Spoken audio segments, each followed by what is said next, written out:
Hello, ನನ್ನ ಬೆಳಕತ್ತು ಬಂಧುಗಳೇ, ಎಲ್ರಿಗೂ ನಮಸ್ಕಾರ. RVRK ಚಾನಲ್ಗೆ ಎಲ್ರಿಗೂ ಸ್ವಾಗತ. ಇವತ್ತು ಸೋರೆಕಾಯಿಯಿಂದ ಜ್ಯೂಸ್ ಮಾಡೋದು ಹೇಗೆ ಅಂತ ನೋಡ್ಕೊಳ್ಳೋಣ. ಈ ಜ್ಯೂಸು ಆರೋಗ್ಯಕ್ಕೆ ತುಂಬ ಒಳ್ಳೆಯದು, ವೆಯ್ಟ್ ಲಾಸ್ ಮಾಡುತ್ತೆ, ಹಾಗೆಯೇ ಹಸು ಕೂಡ ತಡೆಯುತ್ತೆ, ಹಾಗೆಯೇ ತುಂಬ ಜೀರ್ಣಕಾರಿ ಕೂಡ.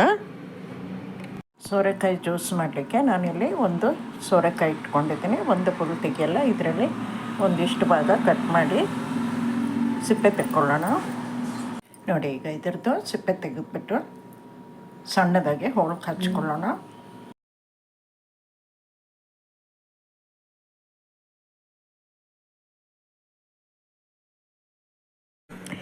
ಈಗ ಈ ತುಂಡಿನಿಂದ ಒಂದು ಸಾಂಬಾರಿಗೆ ನಾವೇನು ಹೋಳು ಹಚ್ಕೋತೀವಲ್ಲ ಅಷ್ಟು ದೊಡ್ಡ ಹೋಳುಗಳನ್ನು ಮಾಡ್ಕೊಳ್ಳೋಣ. ಹೋಳು ಹಚ್ಕೊಳ್ಳೋದು ಬೇಡ ಅಂತಾದರೆ ಇದನ್ನು ತುರ್ಕೊಳ್ಬೋದು. ಸೋರೆಕಾಯಿ ಹೋಳುಗಳನ್ನು ಮಿಕ್ಸಿಗೆ ಹಾಕ್ಕೊಳ್ಳೋಣ.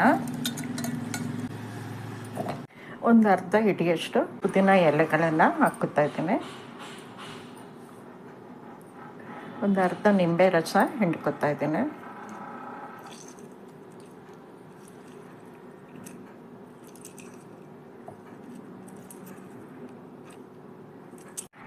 ಒಂದು ಇಂಚಿನಷ್ಟು ಶುಂಠಿ ಹಾಕ್ಕೊತಾ ಇದ್ದೀನಿ. ಅರ್ಧ ಗ್ಲಾಸು ನೀರು ಹಾಕ್ಕೊತಾ ಇದ್ದೀನಿ. ಒಂದು 1/4 ಸ್ಪೂನಷ್ಟು ಉಪ್ಪು, 1 ಸ್ಪೂನು ಸಕ್ಕರೆ ಹಾಕ್ಕೊತಿದ್ದೀನಿ. ಸಕ್ಕರೆ ಬದಲಿಗೆ ನೀವು ಜೇನು ಹಾಕ್ಕೋಬೋದು, ಬೆಲ್ಲನೂ ಹಾಕ್ಕೋಬೋದು, ಅಥವಾ ಸ್ವೀಟ್ನೆಸ್ ಬೇಡ ಅಂತಂದರೆ ನೀವು ಸ್ಕಿಪ್ ಕೂಡ ಮಾಡ್ಕೋಬೋದು. ಈಗ ಗ್ರೈಂಡ್ ಮಾಡ್ಕೊಂಬರೋಣ. ನೋಡಿ, ಗ್ರೈಂಡ್ ಮಾಡ್ಕೊಂಡಿದ್ದೀನಿ. ಈಗ ಸೋಸ್ಕೊಳ್ಳೋಣ.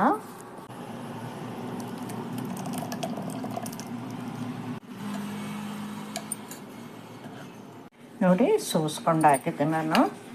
ಇಷ್ಟು ರಸ ಸಿಕ್ಕಿದೆ. ಗ್ಲಾಸಿಗೆ ಬಗ್ಗಿಸ್ಕೊಳ್ಳೋಣ.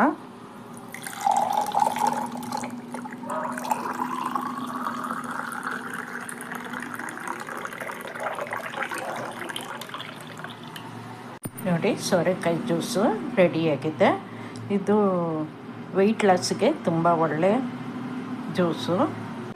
ನೀವು ಖಾಲಿ ಹೊಟ್ಟೆಗೂ ಇದನ್ನು ಕುಡ್ಕೋಬೋದು, ಅಥವಾ ಬೆಳಗಿನ ತಿಂಡಿ ಆದಮೇಲೂ ಮಧ್ಯಾಹ್ನ ಊಟದ ನಂತರನೂ ಕುಡ್ಕೋಬೋದು. ಮಾಡೋಕ್ಕೂ ತುಂಬ ಸುಲಭ ಇದು. ನೀವು ಬೇಕಾದ್ರೆ ಸ್ವಲ್ಪ ಸಬ್ಜಾ ಸೀಡ್ಸ್ ಕೂಡ ನೆನೆಸ್ಬಿಟ್ಟು ಹಾಕ್ಕೋಬೋದು. ಈ ಸೋರೆಕಾಯಿ ಜ್ಯೂಸಲ್ಲಿ ತುಂಬ ಆರೋಗ್ಯಕರವಾದ ಅಂಶಗಳಿವೆ, ಮತ್ತು ನಾವು ಇದರ ಸೇವನೆಯಿಂದ ತುಂಬ ಆರೋಗ್ಯಕರವಾದ ಪ್ರಯೋಜನಗಳನ್ನು ಪಡ್ಕೋಬೋದು. ನೋಡಿ, ಮಧುಮೇಹ ಅಥವಾ ಶುಗರನ್ನು ಕಂಟ್ರೋಲ್ ಮಾಡುತ್ತೆ, ರಕ್ತದ ಒತ್ತಡವನ್ನು ತಡೆಯುತ್ತೆ, ನಿಮಗೆ ಬಿಳಿ ಕೂದಲಾಗೋದನ್ನು ತಪ್ಪಿಸುತ್ತೆ, ಅಲ್ಲದೆ ಒಳ್ಳೆಯ ಜೀರ್ಣಕಾರಿ ಕೂಡ ಇದು. ಈ ವಿಡಿಯೋ ನಿಮಗೆಲ್ಲ ಉಪಯೋಗ ಆಗಿರ್ಬೋದು ಅಂತ ಅನ್ಕೋತೀನಿ.